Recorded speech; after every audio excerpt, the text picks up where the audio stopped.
یأمرون بالمعروف وینہون عن المنکر، یہ کام یہ کرتے ہیں مومنین کہ اچھائی کا حکم کرتے ہیں، برائی سے روکتے ہیں، یہ کہتے ہیں کہ میں ہی نہیں کر رہا تو میں دوسروں کو کیوں کروں؟ بھائی آپ نہیں کر رہے، دعوت دینا شروع کیجئے، آپ کو اللہ توفیق دے دے گا۔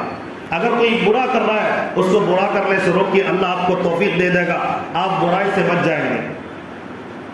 اور دیکھیے کبھی کبھی اچھے شکل میں بھی آدمی کو روکتا ہے، 1-2 منٹ میں بات مکمل کر لیتا ہوں۔ تبلیغی جماعت کے احباب قابل مبارکباد ہیں، لیکن اللہ کے لیے آپ جماعت کے کام کرتے ہیں، آپ اپنے آپ کو فرشتہ کہنا چھوڑ دیں۔ فرشتہ مطلب کہنا نہیں، فرشتہ سمجھنا چھوڑ دیجئے۔ اگر کوئی عالم آپ کو بتاتا ہے تبلیغی جماعت کے اندر یہ غلط ہے تو اللہ کے لیے اس کو غلط سمجھیے۔ جب قرآن پیش کر دے، حدیث پیش کر دے، آپ اس چکر میں مت پڑیے میرے امیر کا حکم ہے، امیر کا حکم کیا قرآن اور حدیث سے بڑھ جائے گا؟ مجھے رونا آتا ہے، ایسی فضا قائم ہو گئی ہے۔ آپ اچھے کام کر رہے ہو، ہر کام اچھا کیجیے، آپ غلط کیوں کرتے ہیں؟ میں رمضان سے پہلے علی نگر میں ہوں، رمضان سے پہلے میں لوگوں کو کہا تبلیغی جماعت کے احباب کو، اب دیکھیے گا رکاوٹ کیسے بنتا ہے شیطان۔ میں نے کہا کہ میرے گھر میں لوگوں کو جوڑیے، عورتوں کو جوڑیے، رمضان سے پہلے میں تھوڑا بیان کر دوں گا، ان کا مزاج بنے گا، نیکیاں کریں گے۔ تو یہ کیا کہتے ہیں؟ نوری مسجد سے پوچھ کے آؤں گا۔ اور نوری مسجد میں کیا کہا گیا؟ نہیں ابھی اس طرح کی کوئی فضا نہیں بنانی، مشورہ کریں گے، نظام الدین سے پوچھ کے آئیں گے۔ یہاں مرتد بن رہے ہیں، یہاں روزہ رکھنے کا وقت آ گیا ہے۔ روزہ ہو سکتا ہے کہ کسی کوئی بیان سن کے روزہ رکھنا گیا شروع کر دے جو روزہ نہ رکھنے والی ہو، کیا پتا جو نمازوں کی پابند نہ تھی اب بن جائے۔ اب آپ جائیے گا مرکز میں پوچھ کے آئیے گا، کہاں لکھا ہوا ہے بھائی؟ آپ کو دعوت پہنچانا ہے، مردوں تک بھی عورتوں تک بھی، مشورے کی کون سی ضرورت پیش آ گئی ہے؟ جب خطیب موجود ہے، عالم سے بہتر بھی کوئی دین کی بات کر سکتا ہے۔ کہتے ہیں چلہ 4 مہینے کی عورت، پھر میں نے ابھی کہا تھا، اس ہفتے کو چند لوگوں نے بات کر لیا، اتوار کے دن جو ہے گھر میں جو سچائی بتا رہا ہوں، گھر میں بات کرنے کی طے ہو چکی ہے آپس میں۔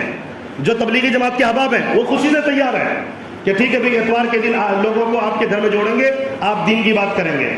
فضا بن گئی۔ اب یہ لوگ مشورے میں کیا کہہ رہے ہیں؟ نہیں چلتے نوری مسجد سے پوچھیں گے۔ میں نے آج صبح میں پوچھا ذمہ داروں سے، کیا بنا؟ میں نوری مسجد میں پوچھا تھا، نہیں وہ کہہ رہے ہیں کہ جس کا عشرہ لگا ہوا ہوگا، جس کا چلہ لگا ہوا ہوگا، اسی کے گھر میں مستورات کا اجتماع ہوگا۔ حد ہو گئی جہالت کی۔ ابے جہاں زیادہ جاہل ہے، جہاں زیادہ مردودیت ہے، اس کے گھر میں ہونا چاہیے دین کا کام۔ جو پہلے سے پاکیزہ ہے اس کے یہاں نہ ہو تو چلے گا۔ اور یہ تو قانون، یہ اپنا قانون کہاں سے لائے ہم؟ اللہ کے واسطے یہ شیطان کا راستہ ہے، شیطان رکاوٹیں بنتا ہے، شیطان آپ کو کام نہیں کرنے دے گا، یہ مشوروں کے چکروں میں الجھائے گا۔ آج میں کھڑا ہوں درد لے کر، میں رو رہا ہوں، اللہ کے لیے اس مصیبت سے نکلیے، عورتوں کو دین پہنچائیے۔ مردوں کو مسجدوں میں دین مل جاتا ہے، علماء کے پاس وہ جاتے ہیں ان کو دین مل جاتا ہے، عورتوں کو کوئی دین سمجھانے والا نہیں ہے۔ مرد صبح نکلتا ہے، سوتے وقت واپس آتا ہے، وہ خود دین سے غافل ہے، وہ دور عورتوں کو کیا دین سمجھائے گا؟ ماں بیٹیوں کو کیا دین سمجھائے گا؟ یہ کالج پڑھ کر آتی ہے، یہ کیا اسکول پڑھ کر آتی ہے بچیاں، ان کو کوئی کلمہ تک پڑھانے والا نہیں ہے، اور ہم مشورہ کرنے کے چکر میں ہم نے ایک محفل سجانے کی کوشش کی ہے پردے کے اہتمام کے ساتھ۔ اللہ کی قسم قرآن سے یہ ثابت ہے، حدیث سے یہ ثابت ہے، پردے کے اہتمام کے ساتھ اگر کوئی معتبر عالم عورت کو خطاب کرنا چاہے وہ کر سکتا ہے۔ حالات کا تقاضا یہ ہے، یہ ضروری ہے۔ چلہ 4 مہینے لگائے ہوئے عورت کے گھر میں نہیں، ہر عورت کے گھر میں یہ ہونا چاہیے، یہ وقت کا تقاضا ہے۔ اگر آپ غلط سمجھتے ہیں اور اگر آپ ثابت کر دیتے ہیں یہ بات غلط ہے، مشورہ جو اوپر سے آئے گا وہ کریں گے۔ اگر یہ قرآن حدیث کے خلاف بات ہو گئی جو میں کہہ رہا ہوں، مجھے 100 جوتے ماریے ورنہ 100 جوتے آپ کھا لیجیے، نہیں ہے نا یہ بات، یہ اپنی شیطانی باتیں ہیں۔ اللہ کے لیے سمجھیے، میں کچھ دینا چاہتا ہوں، عالم کچھ دینا چاہتا ہے، کچھ پہنچانا چاہتا ہے تو آپ کو دین کا کام کرنا ہے۔ طریقہ بھی نبی والا، صحابہ والا، نبی کے دور میں بھی ایسا ہی تھا، صحابہ کے دور میں بھی ایسا ہی تھا، مولانا الیاس صاحب رحمۃ اللہ علیہ کے دور میں بھی ایسا ہی تھا۔ بہت ساری عورتوں سب تو یہ تو جماعت تبلیغی جماعت میں جو عورتوں کا نکلنا اسٹارٹ ہوا ہے، یہ تو آخر جماعت مولانا الیاس صاحب رحمۃ اللہ علیہ کے بعد یہ آخر کی بات ہے، یہ آخر کی بات ہے، نکلنا شروع ہے۔ تب وہ کیسے عورت میں کام کرتے ہوں گے؟